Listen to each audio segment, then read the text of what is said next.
We are now live, and I am. Oh, Yeah, hello, you there, yeah, I'm there. Patrick? Okay, I am in my at my desk in Somerville, Massachusetts, and Patrick is at his desk in West Virginia, a town that I don't even know the name of, and Uh, we're all in quarantine, and we thought we would do what we would do if we weren't in quarantine, which would be to sit across the table and talk to each other. And this is the next best thing.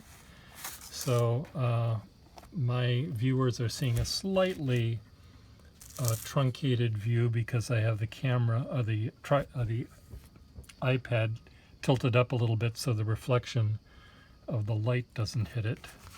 But what are you working on, mister? With a felt tip pen, I might add. Is that what I see you holding in your uh, hand? this is a Sharpie. Yeah, well, that's felt tip. Okay, Well, okay. no, I have a I Sharpie, don't and know your technical lingo there, Peter. I'm holding a Sharpie right now too, so I'm with you there. Wonderful. But I'm gonna discard it now. What do you? So, one of the things that we're all doing is being sheltering in place and keeping a distance. And Patrick would be preparing his master's thesis as we speak, but he's doing it remotely, not in upstate New York, but in West Virginia. And are you working on Yes. are you working on something for that now? Is this part? No, because all of the videos now are edited. Okay. The thesis work, the writing, as it were, is pretty well all done. Okay. So right at this moment, I am basically just almost out of the tunnel, and I'm starting to see the light, Okay. the the bright light of a master's degree in fine arts. Okay. So in just a few short months you'll have that, and then I'll see you at the Burger King. Is that right, or place like that? Well, I mean, they are selling the vegan Whoppers Oh, now, so okay. I suppose that's an option. That you'll be there. Um, Yeah. well, um, I have to tell you something. I click and bought something on eBay today, thinking of you, and no, it isn't an adult toy. It was. Okay, I was about to ask that, but you know, It, I bought a copy of Don Quixote, so I can reread oh it. yes. Which translation did you Uh, get? Grossman. Okay, that's the most modern one. I have a Yeah, copy of that one that I've been meaning yeah, to read, yeah. but I hadn't gotten around to it, and I'm going to be reading it again Okay, pretty good. soon. Well, I'm But hoping. I'm going to read it in Spanish this time, and I'm going to use Don Quixote to Uh, learn Spanish. oh, good. Well, it might be like using Shakespeare to learn English, but you don't know how to ask someone how to get to the post office after I all over the will, place. yeah, but I will know some how to call a damsel in Okay, Spanish, though. okay. Well, how often is that going to Yeah. happen? Do they make damsels anymore? At the vegan part of the Burger King place, there'll be damsels. I think the closest you're going to get to a damsel is a dame, just a regular See, dame. I was thinking that. I was thinking it would just be a dame, like your regular old, your, what's the phrase I'm looking for? I don't know, Your your card carrying dame, just a card carrying dame, I suppose. Yeah, that uh, that implies that once you become a dame, you something. get some kind of license.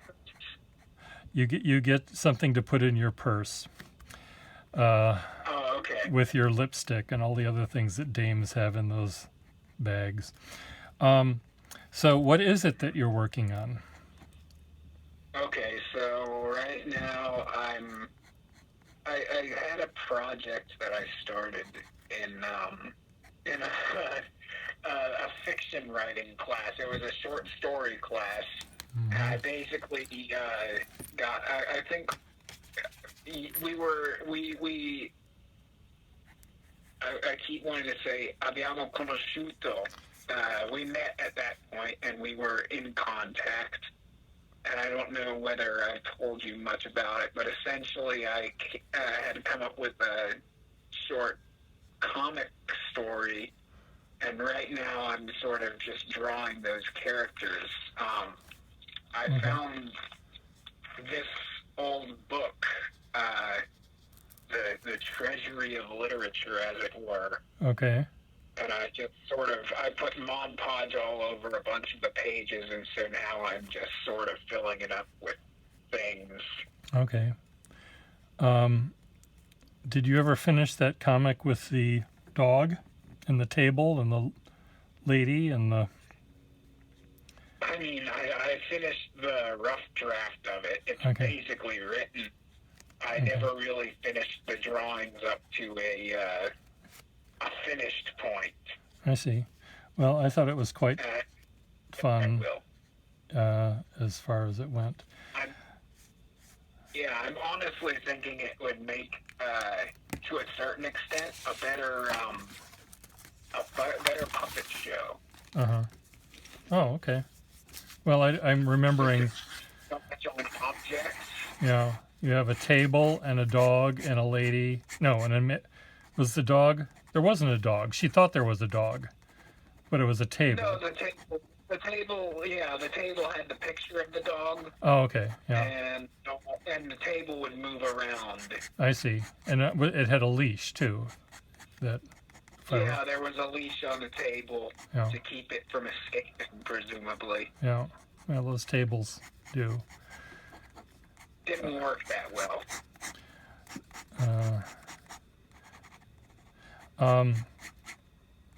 So, as you're drawing... Oh, yeah. So right now, the drawing isn't connected to that story, but to another story I did in that same class. Uh-huh. Because I had these characters who were the main characters. Okay. And essentially, the story basically focused on their adventure through the night, where they go to find a dead body, and then they go and eat its organs at the end in order to become zombies. So okay, it seems to me... King, but a lot more fun. Okay. It seems to me that I saw some illustrations you were doing toward that end, maybe earlier. Yes, you probably saw like the page where they're actually eating the things and the intestines are going into their mouths. Yes, I do. Yes, I do. Still. Yes, I do remember. That was. I do remember that. I'm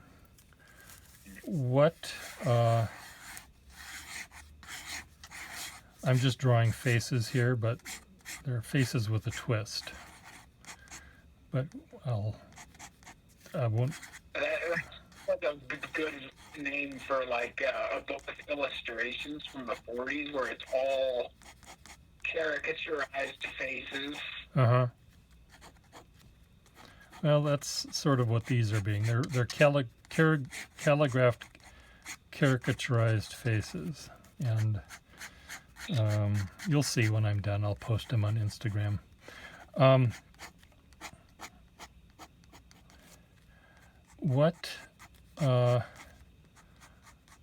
Now what do we talk about? I don't know. I mean, we can talk about the fact that we've been confined to our homes for a while, and we're starting to see the effects of that. I've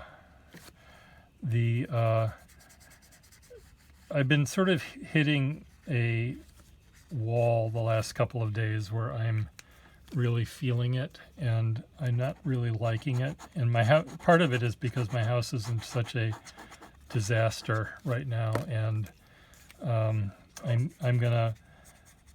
I'm sorry, Peter, but is that not the normal state? It is the normal state. Thank you very much. But there's a couple of things that I do twice a year. One is take the winter clothes and put them away, and take the summer clothes and take them out, and then vice versa.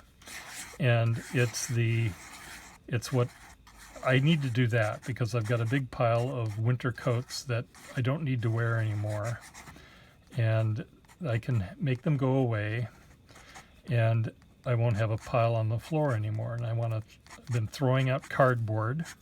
As you know, I've been collecting cardboard for this project I'm working on, and yes, and I decided, let's say there's a box that's for brand X wine.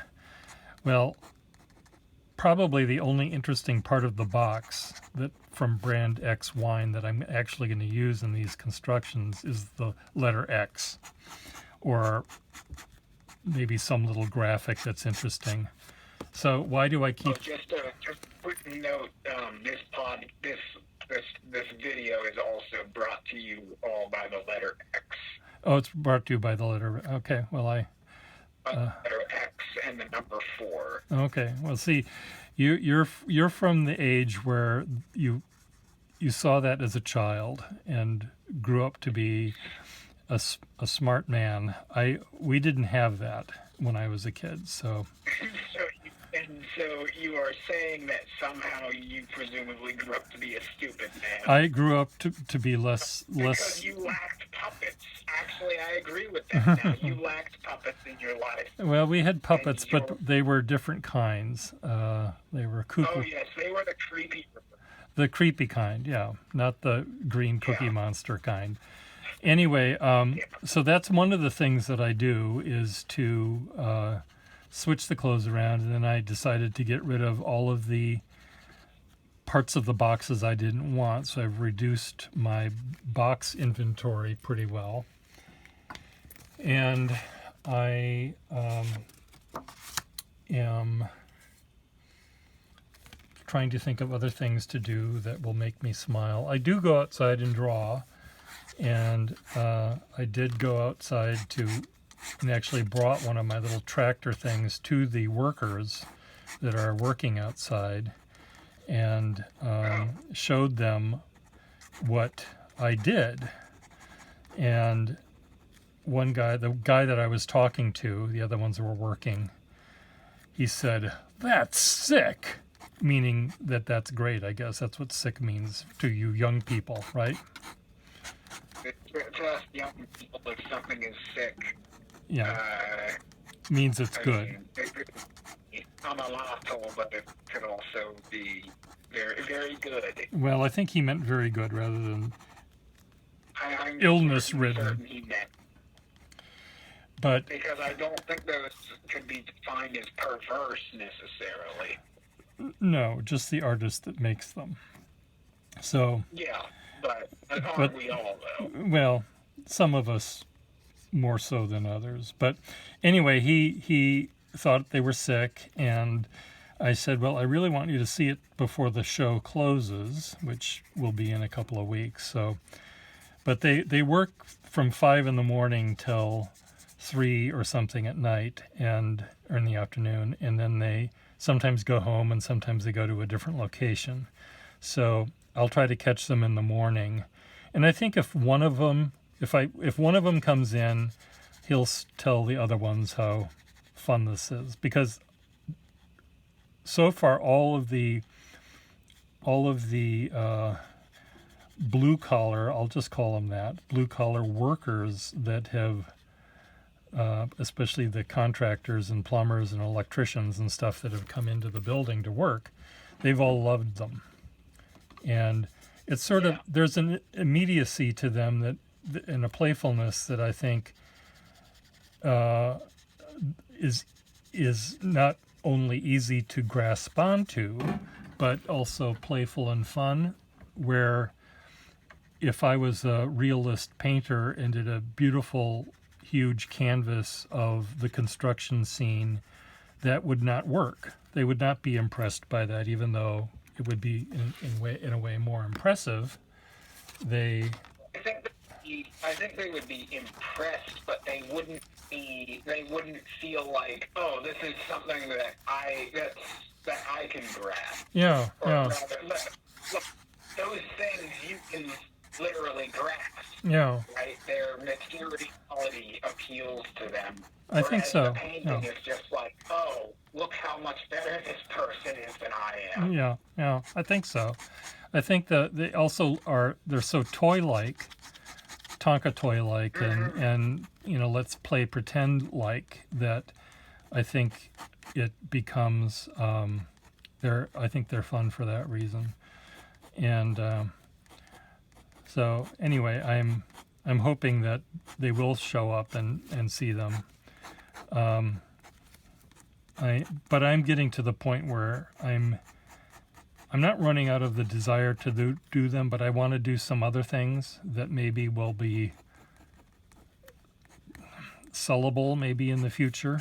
Not, someone might want to buy these things, but one of the things that I've noticed, even in just the few months that I've had these boxes in my house, that they're decaying. Their half-life is about a minute and a half, and they start to age and get brittle.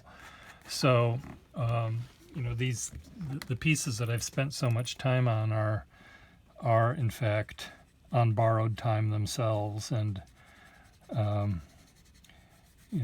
thankfully I'll take a lot of good pictures of them, and if they just fall apart in the future, at least the ones and zeros will remain.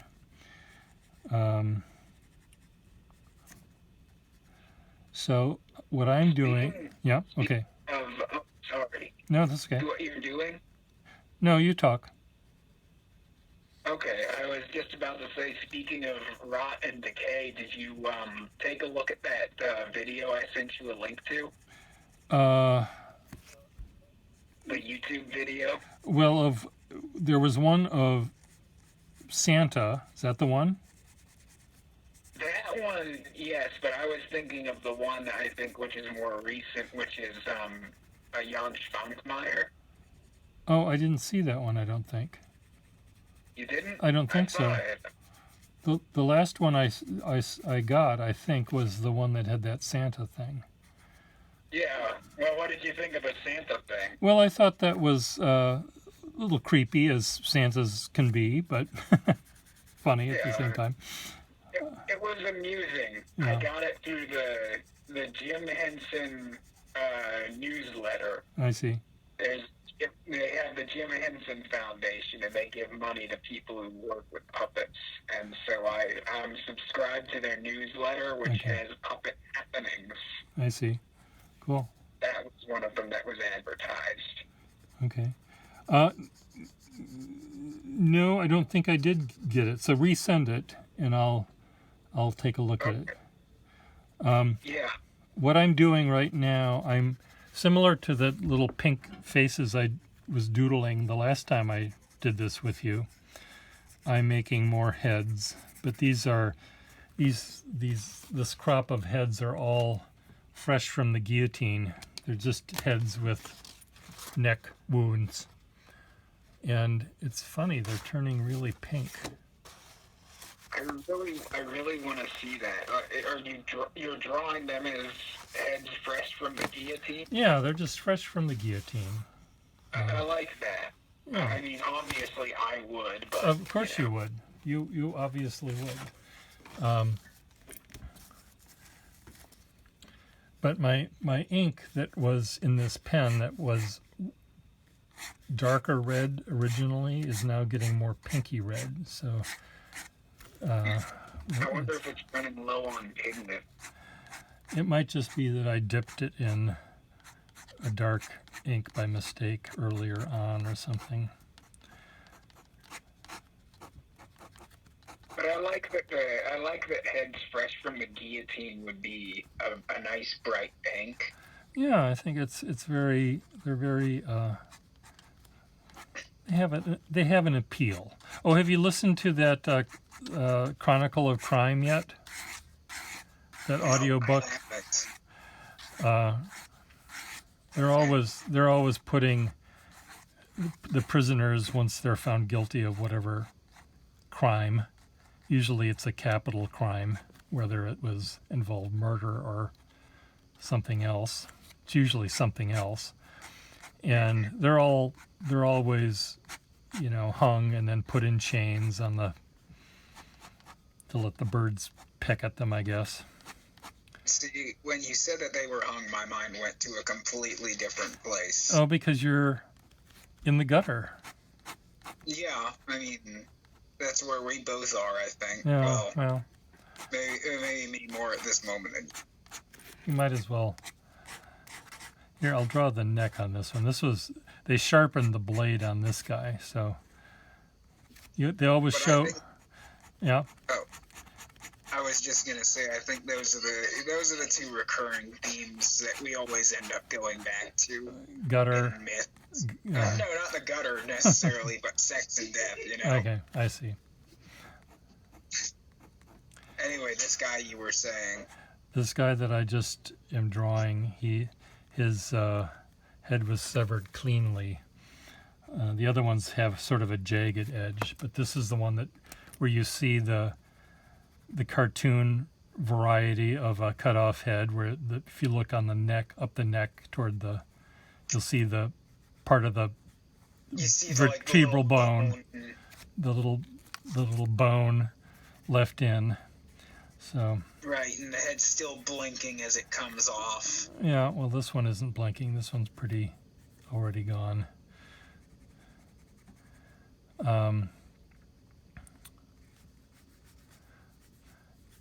And your family is keeping sane, or are they getting a little crazy around the edges? I think they're doing okay. The one who has it worst is my dad, because he can't stand He can't stand his family. No, he can't. I don't think. But he also can't stand to be kept in the house. Uh-huh. So it's interesting, because he'll have 1 week where he's able to go to his office and work, and then the next week afterwards he's confined to home. I see. So every other week we have to deal with him and his need to be entertained. I see. Yes. Well, I'm going back to the Muppets. You know Dom DeLuise? Yeah. He was a guest star on the Muppet Show at one point. Yeah. And there's just there was a skit for like an animal adoption, and you could adopt a friend, and then there was he was describing these monsters. It's a great sketch if you look it up, but he's describing these monsters. He's like, this one needs to be fed, and then there was one that needed to be entertained, right? And if you didn't, and he had to constantly sing, "Oh, there she is. She's walking down the street," and to it. And as he kept introducing more of these animals, he had less time for each of them, and eventually it just grabbed the banjo he was using out of his hands and smashed it. Oh. It's not very funny when I describe it, but in reality, it's quite a good one. Okay.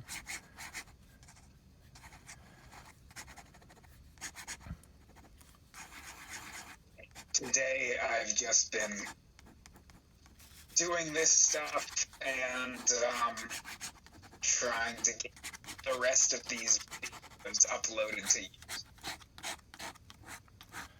When is when is the actual performance for the teachers?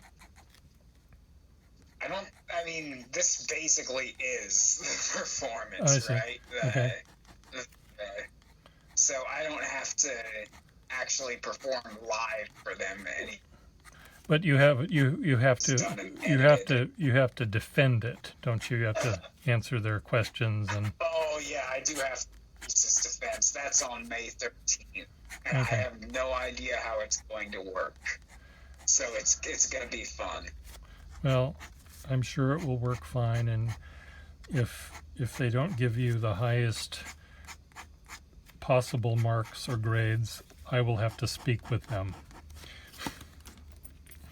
because Oh, it'll have to be Skype probably, but yeah, I will have you defend me from my thesis defense committee. yes.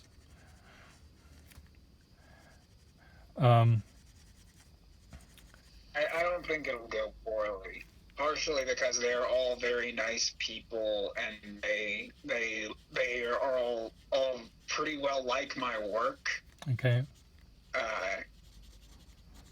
And also because at this point, university is more of an economic investment than anything else. And so if they don't give you your diploma, they have a really good excuse not to. I see. Because it's bought and it's paid for. Did you? Yes. Do you get a money back if they fail you? No. You should get money back if they fail. I should ask for a refund, even though I got a scholarship. Yeah. Okay. Well, sorry. Well, it might work. Who knows? I mean, I did invest time into it, but they can't give me that back, so they could give me money. Yeah. Well, what would Betsy DeVos do? She would just require you to give more money directly to her, probably. I feel like what she would do is she would pull an eyeball out of somebody's head and just eat it. Yes. But I feel like that's just what she would do on any other day. Yeah, I don't think that's. I think that's her daily diet. The eyeball diet. Yeah. We've been. I think Pamela done one at one point. I'm just showing for my camera the heads again, and it's 27 minutes, so I think we can stop the video, but I'll continue to talk with you and show you these heads if you'd like to see them. But I think 20. Oh, definitely. So say goodbye to the audience. Bye-bye. Okay. I'm waving my hand now. Yeah, arrivederla. Bye-bye, audience.